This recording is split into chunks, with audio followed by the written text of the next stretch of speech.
Ya, assalamualaikum warahmatullahi wabarakatuh.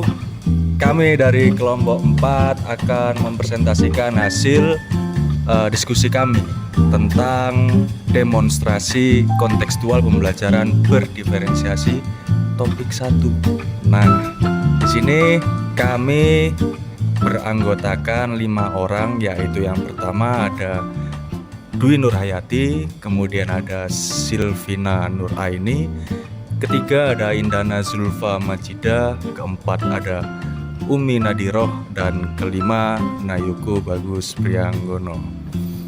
Baik, untuk pengertian akan disampaikan kawan saya yaitu Mbak Umi Nadiroh, silakan. Pengertian, pelajaran berdiferensiasi merupakan pendekatan pembelajaran yang menyesuaikan metode, materi, dan penilaian sesuai dengan kebutuhan dan kemampuan siswa. Dalam pembelajaran ini, guru memperhatikan perbedaan individual dalam kemampuan, minat, gaya belajar, dan tingkat kecerdasan siswa. Selanjutnya adalah unsur-unsur dalam pembelajaran berdiferensiasi.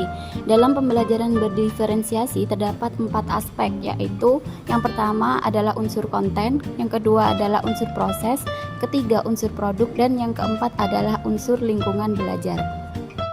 Yang pertama adalah unsur konten.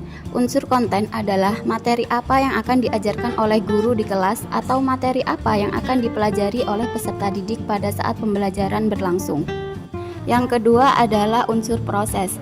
Unsur proses pada pembelajaran diferensiasi merujuk kepada cara yang dimiliki oleh pendidik dalam menyampaikan materi pada kegiatan pembelajaran yang ada di dalam kelas. Yang ketiga yaitu unsur produk.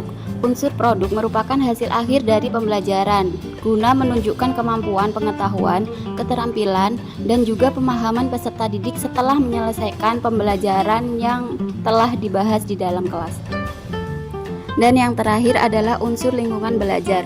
Unsur lingkungan belajar yang dimaksud meliputi susunan kelas secara personal, sosial, dan juga fisik.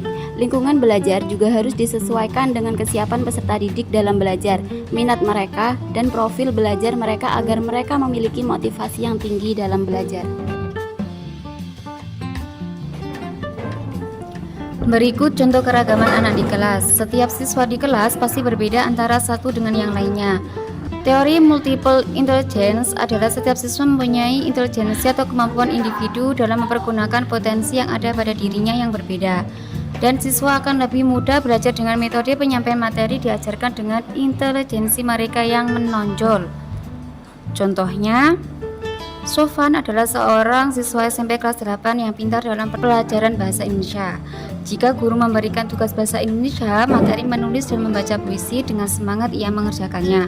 Bahkan, Sofan berani membacakan puisi yang dibuat di depan teman-temannya. Selain pandai dalam pelajaran bahasa Indonesia, Sofan juga pandai dalam bidang olahraga. Beberapa cabang olahraga ia kuasai dengan baik, bahkan menjadi salah satu dari sekian siswa untuk mewakili sekolah dalam mengikuti lomba antar sekolah. Meskipun pandai pada pelajaran bahasa Indonesia dan olahraga, Sofan termasuk siswa yang tidak terlalu pandai dalam pelajaran matematika. Pelajaran matematika yang menurutnya susah karena banyak rumus-rumus yang harus ia kuasai, sehingga Sofan tidak perlu suka pelajaran matematika. Berbeda dengan Sofi, teman sekelas Sofan, ia senang sekali dengan pembelajaran matematika dan sering memenangkan lomba olimpiade matematika tingkat provinsi. Sofi cenderung menyukai untuk belajar matematika karena ia merasa senang apabila bisa menyelesaikan soal dengan cepat dan mudah, serta mengasah daya ingat untuk menghafal rumus-rumus. Setiap ada olimpiade matematika, baik tingkat kabupaten atau cerdas cermat, ia mengikutinya dan hampir tidak pernah absen. Pada kedua cerita di atas, terlihat bahwa antara Sofan dan Sofi, keduanya mempunyai kecerdasan yang berbeda-beda. Sofan menguasai kecerdasan linguistik, yaitu kemampuan penguasaan kata, penulisan, dan berbicara yang baik, dan kecerdasan kinestetik, yaitu kemampuan gerak tubuh. Sedangkan Sofi menguasai kecerdasan logis, yaitu kemampuan bernalar, menganalisis masalah secara logis, memiliki ide-ide yang abstrak.